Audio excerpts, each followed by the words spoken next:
Legal, pessoal. Chegamos à terceira parte da nossa aula, que é o exercício. Trouxe só algumas questões para a gente trazer uma revisão. Essas questões, elas são as de cálculo, vocês são fãs de cálculo também, é super tranquilo, né?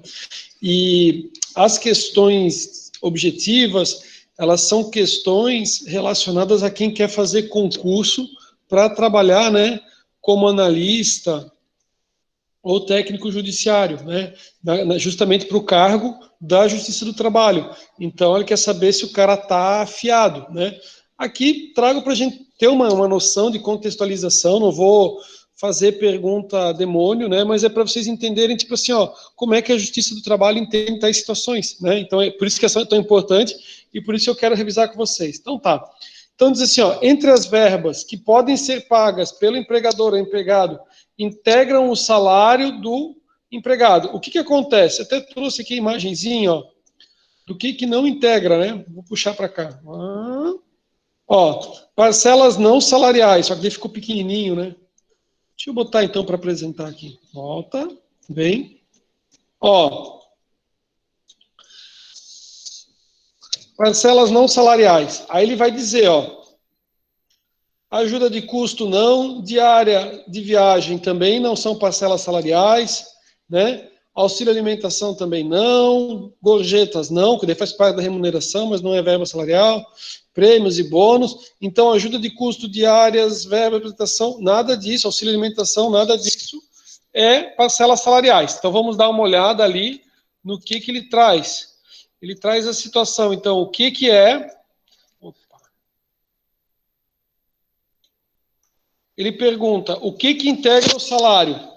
E daí o que integra o salário são as gratificações legais, que nem a gratificação natalina que a gente viu, né? Então, resposta da 1, letra D, D de dado. 1, letra D de dado. Até podemos pintar aqui, ó. Não vou perder tempo pintando, né? Mas enfim, já acabei. Ó, os próximos não pinto, então. Pronto.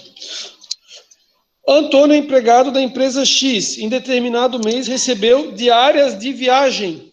Diárias de viagem. Lembra o que a gente viu aqui, ó? Não integram as diárias de viagem, não integram, porque aqui era para dizer. Então, ele traz, de acordo com a CLT, já com a reforma, isso aqui é a lei que fez a reforma trabalhista.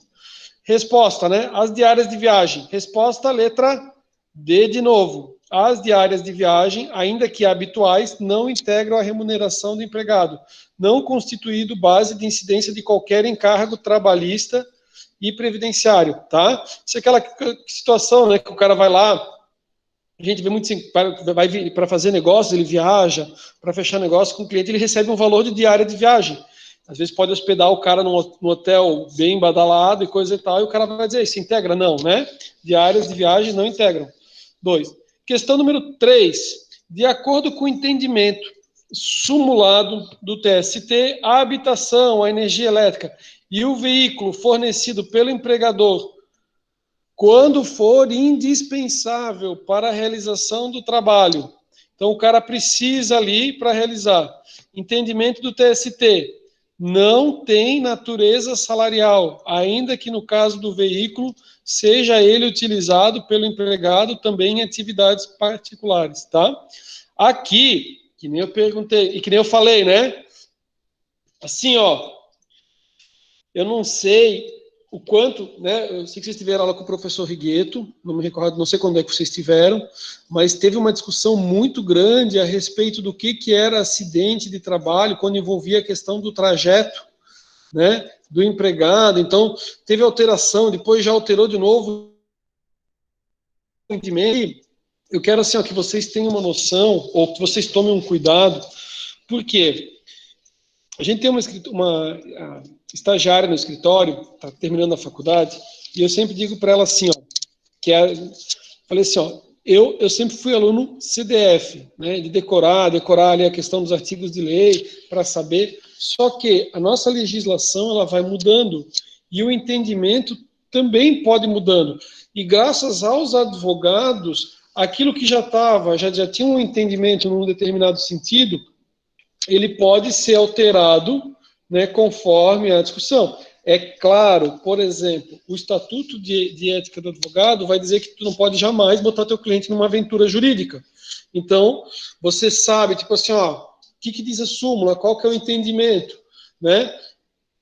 Mas, assim, o advogado deve, né, batalhar para que sejam cumpridas as leis. Se as leis forem justas, o cara vai batalhar por justiça, tá? Beleza? 3, letra C. Vamos para 4. E daí a gente já vai logo para nossas contas também. Questão número 4 vai dizer assim, ó. O começo da 4 está lá embaixo. A 4 diz assim, ó. Florence foi contratada... aqui tá, me lembrei. Florence foi contratada como gerente de comércio exterior de uma empresa internacional. Após 2 anos, ela foi eleita para o cargo de diretora, sendo-lhe informado que se tratava de um cargo de confiança a ser ocupado interinamente. Após ser diretora por 12 anos, eles reverteram, tá? Aquele cargo que ele tinha, aquela gratificação que ele tinha. Aí ela voltou a ser gerente, ela era diretora, voltou a ser gerente. E ele quer que você diga o que acontece, se ela poderia perder esse salário, tá? Isso aqui foi uma situação que a gente teve, Banco do Brasil é seletista, né? Também regido pela CLT. Eu achei interessante, interinamente por 12 anos. Não fui eu que redigi, mas só para entender, né? E daí a gente teve uma situação assim lá no banco. Porque o banco é o seguinte, todo mundo ingressa como escriturário. De escriturário, você vai assumindo diversos cargos, né? E a gente teve uma situação dessas operações de crédito e aconteceu do cara... Bem, deu um problema lá interno. Deu um problema interno e o cara era gerente de agência. Ele perdeu, a gente chama de comissão, né? Tipo, comissão, tipo, de cargo comissionado, pessoal. Ele perdeu aquela gratificação, ele voltou. É claro que já tinha muito tempo de casa, né? Então o valor dele também muda um pouco. Mas ele perdeu, de gerente de agência, ele foi para o nível normal, tipo, escriturário mais básico, né? Passou um tempo, depois ele voltou. Mas, assim, a dúvida e o questionamento é assim: ela era diretora, ela recebeu durante 12 anos como diretora. Aí ela saiu daquele cargo. O que acontece com ela? Né? Essa aqui, resposta correta. Após, já notei aqui a resposta, né? Mas daí a resposta é a letra B. Ela vai dizer assim, ó, após ocupar o cargo de confiança, o empregado pode sim ser revertido para o cargo anteriormente ocupado, com ou sem justo motivo, não lhe sendo assegurado o direito de manutenção do pagamento da gratificação correspondente, que não será incorporada independente do tempo de exercício da respectiva função. Tá? Então, assim, ó, é um cargo comissionado. É tipo assim, ó, quem fez concurso público e que está lá trabalhando, seja numa prefeitura ou seja num tribunal, e ele está lá porque ele é um cargo de confiança, tipo um secretário. Aí o secretário está lá há vários anos. Ele fez concurso? Não.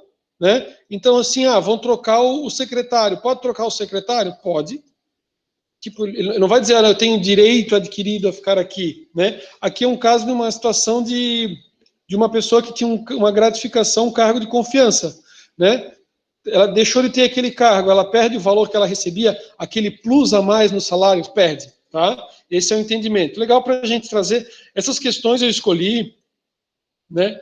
Justamente para ter um norte ali da questão do entendimento, né? Carlos é empregado de uma empresa e daí diz assim, exatamente em razão dessa atividade, Carlos também é remunerado pelas horas que permanecem sobre aviso em sua residência. Porém, meu Deus, eu não me lembro de ter falado sobre horas de sobreaviso. Eu acho que até tinha numa lateral, será que está em outro? Das horas em sobreaviso e tudo mais. Bem, enfim. Aí ele diz assim, ó, vou dar uma olhada para a gente comentar na aula que vem, então agora falta 5 minutinhos. Porém, na remuneração dessas horas sobre aviso, a empresa paga sem a integração do adicional de periculosidade. Neste caso, de acordo com o entendimento simulado do TST, a empresa empregadora efetua o pagamento de forma resposta correta, uma vez que Carlos não se encontra em condições de risco, razão pela qual é incabível, que é aquela gratificação de condição, né, do adicional de periculosidade sobre as horas de sobreaviso. Senhores, essas questões de 1 a 5 que eu trouxe para vocês são questões específicas para quem está estudando para fazer concurso para trabalhar na Justiça do Trabalho. Eu trouxe elas porque elas são interessantes para vocês entenderem, porque ele fala assim, segundo o entendimento simulado, ou seja, se o cara pegou e deu só uma olhada na CLT, entendeu? Pode errar ali, né? Então, assim, o que entende o TST, tá? Quis trazer a título de informação, de curiosidade. É claro, a gente tem as respostas, até dá para perguntar assim agora para vocês, que vocês têm noção. Só que é claro que eu não vou pegar uma outra pergunta do além, diferente sobre o assunto, tá? Vamos para a questão 6? Aqui, quando eu fiz as questões, a gente estava em 2020, né? Então, eu botei março de 2020. É claro, por que elas são interessantes? Depois tem uma que é 2019. Porque você sempre tem que ter como base o salário daquela época. Então, em 2020, o salário mínimo era 1.045, né? Não vou abrir aqui, senão a gente está com um horário mais puxado, né? Mas eu vou abrir a calculadora. Deixa eu ver, ter a calculadora já aberta antes. Deixa eu abrir a calculadora aqui, mas a gente vai conseguir fazer bem certinho em tempo hábil, tá? Pode ficar tranquilo. Podem ficar tranquilos. Ó, questão 6. Qual é o valor do adicional de periculosidade para o empregado que apresenta salário base 2.500? Periculosidade é sobre o salário base. Quantos por cento que é a periculosidade que a gente viu? 30%. 30%. 2.500. 700. Isso, 2.500 vezes ponto 30. 750, tá? Periculosidade sobre o salário base. Questão 7. Qual é o adicional de insalubridade no valor máximo? Quanto que é o máximo? Mínimo é 10, médio é 20 e o máximo é? A título de curiosidade, professor, eu fiz assim, 10% dá R$ 104,50, 20% dá R$ 209 e 40% dá 418. É isso aí. Daí no nível máximo, 418. Tá? 40%. Que é isso, que é 1.045 vezes 40%. Olha só o que... A questão 6 e a 7, elas não estão perdidas, elas estão juntas. Vejam o seguinte, o cara recebe a insalubridade 40% e o de cima ganha a mesma renda com periculosidade. O com periculosidade ganha 750 a mais. Esse aqui ele vai ganhar os 2.500 e ele vai ganhar 418 a mais. Então, assim, a periculosidade vale mais a pena, no caso dele. Se os dois tivessem salário mínimo, daí valeria a pena a insalubridade. Mas, no caso aqui, periculosidade vale muito mais a pena. Beleza, questão 8. Qual o valor adicional de insalubridade para o empregado que apresenta salubridade mínimo para o empregado, salário base 1.900. Então, assim, salário base para insalubridade, não. O mínimo em 2019 era 998, é isso? Uhum. 998, o mínimo é 10%, 99,80, tá? Essa é a questão 8. Questão 9. Calcule o adicional noturno para o empregado, para tanto considere que ele recebe R$ 1.500. Então, é 1.500, que é 20% sobre o salário base. 1.500 vezes 20%. R$300. E, por fim, a nossa última questão, pergunta quanto que vai ser descontado de um funcionário que recebe um salário mínimo em 3 de 2020. Então, o que acontece? E aqui ele fala do valor do Vale Transporte. Eu até fiquei na dúvida se é R$5 por dia ou se é R$5 o Vale Transporte. Estou tão desatualizado que eu nem sei quanto é que é, mas acho que deveria ser R$5 por dia, né? Enfim, a pergunta é, quer ver, 5 vezes 21, digamos que ele gastasse por dia 5, dá R$105. Então, assim, no mínimo já daria 105. Só que a legislação vai dizer o seguinte, que essa pessoa que ganha 1.045, o que pode ser descontado dela é 6%. O que ela vai pagar de vale transporte é R$ 62,70. O resto, se deu 105 ou se deu um valor a maior, aí quem vai pagar é o empregador. Lembrando, né, que tem que tomar todo um cuidado, de vez em quando a gente De vez em quando, não, um tempo atrás aparecia notícias falando sobre o caso de empregado que vendia vale transporte porque ele fazia o empregador comprar os vales como se ele precisasse, né? E às vezes você pega, por exemplo, tive um colega que ele morava em Balneário Camboriú e daí ele ganhava todo dia o transporte para trabalhar em Blumenau, tá? Então, assim, digamos que o cara ganha esse valor, só vai ser descontado dele 6% e depois ele vende, tá? E daí são vários casos ali que a pessoa queria justamente, né, caso de demissão por justa causa, tá? Beleza? Senhores, muito obrigado pela presença de vocês, espero que vocês tenham gostado.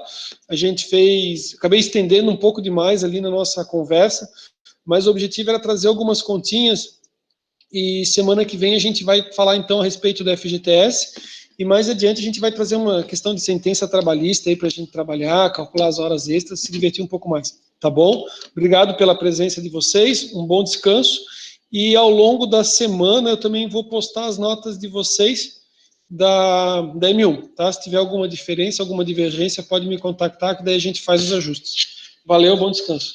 Valeu, senhor. Boa noite aí. Até a aula que vem, se não tiver palestra, nada.